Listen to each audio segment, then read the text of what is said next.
Hello and नमस्कार मेरे प्यारे YouTube फैमिली मेंबर्स। मनुष्य की मेनली 5 नहीं 6 ऑर्गन्स यानी 6 इंद्रियां होती हैं। कुंडलिनी जागरण मेडिटेशन की दरअसल स्टार्टिंग पॉइंट है, या कहा जाए तो नर्सरी क्लास है, एक बेस है। बिना कुंडलिनी जागरण के ध्यान इज नॉट पॉसिबल। और कुंडलिनी जागरण की अगर बात की जाए तो ये बहुत बड़ी बात नहीं है कि जो आप कर ना सकें। राइटर्स, योगा टीचर्स और आजकल के जो प्रोमोटर्स हैं वो हमें ये कह के डरा देते हैं कि कुंडलिनी जागरण एक बहुत कठिन तपस्या है, एक प्रक्रिया है जो बहुत ही कठिन है। बट ऐसा कुछ है नहीं जो मनुष्य ने करने की ठान ली हो और वो ना कर सके। तो आइए आज जानते हैं कुंडलिनी जागरण के माध्यम से थर्ड आई यानी हमारी आज्ञा चक्र के एक्टिवेशन के बारे में। दोस्तों, कुंडलिनी जागरण किसी दैवीय या भगवान की शक्ति से बड़ी है ऐसा मैं बिल्कुल नहीं मान सकती हूँ। तो मुश्किल तो ये बिल्कुल भी नहीं है या असंभव ये बिल्कुल भी नहीं है। But yes, you have to be aware of this kundalini power first. इसे जानना बहुत ही आवश्यक है यदि इसे करना हो तो। हमारी पीठ यानी स्पाइन में 3 नाड़ियां होती हैं, ईड़ा, पिंगला और सुषुम्ना। ईड़ा और पिंगला में वायु का प्रवाह होता है यानी हमारी ब्रीदिंग प्रोसेस का होना ये ईड़ा और पिंगला नाड़ी में ही होता है। और सुषुम्ना नाड़ी में सीमन यानी वीर्य भरा होता है। जब किसी इंसान को पैरालिसिस हो जाए और उसके पैरालिसिस हो जाने पर डॉक्टर इसी सुषुम्ना नाड़ी में इंजेक्शन को इंजेक्ट करके एक लिक्विड या फ्लूइड निकालते हैं और उसको एग्जामिन करते हैं कि पैरालिसिस या उस समस्या का निवारण और कारण क्या है। So the sushumna is filled with this liquid. अब हमारी खोपड़ी का जो ऊपरी हिस्सा होता है जो बैक में जाकर के मिलता है, बैक में जाकर के जो एंड होता है वहां पर सभी के, हर इंसान के एक गांठ नुमा आकृति होती है। ये गांठ और रीढ़ की हड्डी के बीच में ही ये लिक्विड, ये फ्लूइड भरा होता है। दरअसल ये गांठ होता ही इसीलिए है कि वो जो लिक्विड होता है वो ऊपर ना आ सके, वो ऊपर को चढ़ ना पाए। जहां हमारी स्पाइनल कॉर्ड का एंड होता है, बिलो द सैक्रम, उस पार्ट में नीचे एक मांस होता है। उस मांस के अंदर जो मांस होता है उसकी पोजीशन कुछ ऐसी होती है कि 3.5 यानी 3.5 बल खाए हुए होता है। It is bounded 3.5 times with its mouth facing downwards।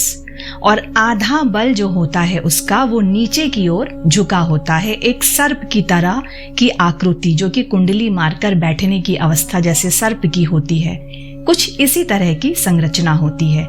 इसीलिए इसे कुंडलिनी कहते हैं। और यहीं से वो लिक्विड शुरू होकर हमारे सर के पीछे वाले गांठ तक पहुंचता है।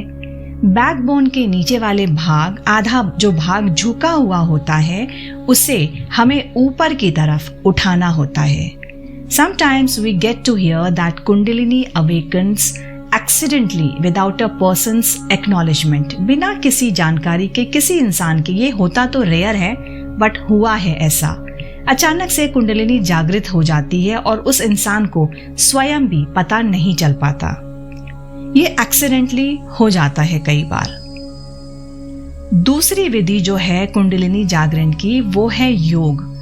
दोस्तों, योग के प्रैक्टिस के लिए आपको एडवाइस मैं नहीं करूंगी तो बेहतर होगा, क्योंकि योग की साधना यदि किसी प्रोफेशनल या गुरु के सानिध्य में रहकर किया जाए तो ही उत्तम है।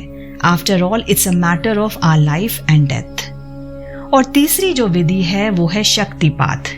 किसी गुरु जिसके पास इस चीज की शक्ति हो, कुंडलिनी जागृत जो जिन्होंने कर रखी है, जिनके पास इसका बहुत मास्टरी हासिल है जिसको, उनसे अगर आप ये इस विधि की शक्ति का आशीर्वाद ले लेते हैं, उसके लिए तो मैं बिल्कुल भी एडवाइस नहीं करूंगी क्योंकि वो एक डेंजर एक्ट हो सकता है। इसलिए इस पॉइंट को मैं स्किप करूंगी। And the most simple, subtle and the easiest way of awaken your kundalini is ध्यान यानी मेडिटेशन। किसी भी प्रकार का ना ही रिस्क है और ना ही जोखिम। इसमें एक सिटिंग में एक बाल बराबर ये उठ पाता है। ऊपर को, और 24 आवर्स में उस बाल बराबर का जो गैप आ जाता है, मास उसको भर देता है। मास बढ़ जाता है और वो गैप फिल्ड अप हो जाता है। 1, 2, 5, 4, 6 महीने तक के समय में वो भरता ही चला जाता है, लेकिन कुंडलिनी नीचे नहीं आ पाती है क्योंकि वो गैप भरता चला जाता है। अल्टीमेटली ये जो आधा भाग है वो स्ट्रेट बिल्कुल सीधा होकर सुषुम्न के नीचे आ जाता है, क्योंकि सुषुम्न में पहले से ही लिक्विड भरा होता है और कुंडलिनी भी उसमें लिक्विड मारने का कार्य शुरू कर देती है। Since Sushumna is already filled with liquid and Kundalini thus creates a pressure of liquid from downwards, तो उसी प्रेशर से मस्तिष्क यानी खोपड़ी के पीछे जो हमारी गांठ होती है वो खुल जाती है और वो लिक्विड माथे पर आने लगता है, प्रवाहित हो जाता है। और यही लिक्विड जब माथे पर प्रवाहित होने लगे तब उस प्रेशर से दोनों आईब्राउज, हमारे दोनों भ्रुकुटियों के बीच में एक सुराख होता है जिसे ब्रह्मरंध्र कहते हैं, ये खुल जाता है। दोस्तों, these talks are not invalid. Medical science has already accepted all these theories. हमारे सनातन धर्म और सभ्यता में ये हजारों साल पहले संतों, ऋषि और मुनियों ने इसे कर दिखाया है और इसीलिए फर्दर आध्यात्म स्पिरिचुअलिटी द्वारा इसे आज भी प्रैक्टिस किया जाता है। जैसे कि थोड़ी देर पहले मैंने मेडिकल साइंस का एग्जाम्पल दिया था कि पैरालिसिस के ट्रीटमेंट के लिए एग्जैक्टली इस चीज को मेडिकल साइंस ने बर होल कहा है, BURR होल, बर होल कहा है। जब किसी को साइकोलॉजिकल दिमाग की बीमारियां या कोई इश्यूज होते हैं तब डॉक्टर इसी बर होल में सुई डालकर लिक्विड को निकालते हैं और उसी लिक्विड के एग्जामिनेशन से फाइंड आउट कर पाते हैं कि how and what the patient should be treated with. और इसी लिक्विड के प्रेशर से जब हमारा ब्रह्मरंध्र खुलता है तो क्योंकि उसको उस छेद से अपना रास्ता मिल चुका है, वो लेफ्ट चीक बाईं ओर के गाल से घूमकर आंखों के नीचे से टपकते टपकते हमारी नाभिका तक पहुंच जाता है। क्योंकि नाभिका में पहले से पानी होता है और उस पानी पर जब वो लिक्विड टपकता हुआ गिरता जाता हो तो एक आवाज, साउंड यानी ध्वनि उत्पन्न होती है, हलचल होती है और उसी आवाज को अनहद नाद कहते हैं। अनहद नाद का अर्थ ही होता है नेचुरल साउंड, जो कि अप्राकृतिक तरीके से उत्पन्न किया गया हो, बजाया ना गया। दोस्तों, आहद नाद वो होता है जब हम किसी चीज पर कुछ और रखकर ध्वनि उत्पन्न करते हैं और अनहद प्राकृतिक ध्वनि होती है, एक के बाद एक गिरते रहने की आवाज आती ही रहती है। ये अनस्टॉपेबल होता है जो चलता ही रहता है। इसी को महान संत कबीर जी ने भी वर्णित किया है कि बरसे कंबल भीगे पानी। क्योंकि दिखने में ये सूखा है, बिल्कुल कंबल जैसा है हमारी खोपड़ी, हमारा मस्तिष्क बाहर से जो कि सूखा तो है और पानी भीग रहा होता है।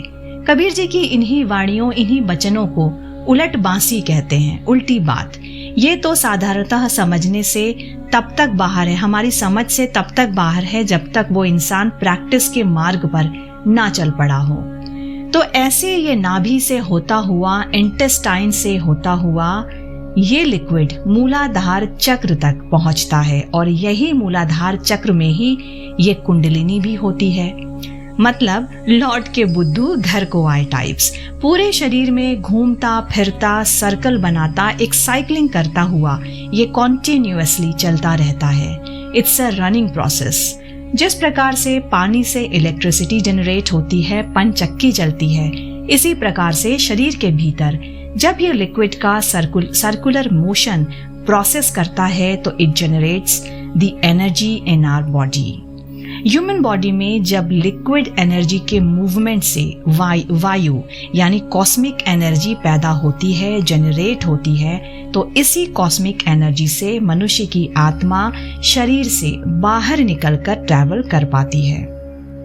जब तक ये लिक्विड एनर्जी को साइक्लिंग प्रोसेस नहीं मिलती है, जब तक ये साइक्लिंग प्रोसेस हमारी लिक्विड की नहीं हो पाएगी, तब तक कॉस्मिक एनर्जी नहीं होगी और till then there will be no possibility of your soul flight. Trust me. ध्यान में आने वाले विचारों को रोकना नहीं है, उन्हें निकल जाने दें। ये कुंडलिनी जागरण के प्रोसेस में एक नेचुरल प्रोसेस तो है।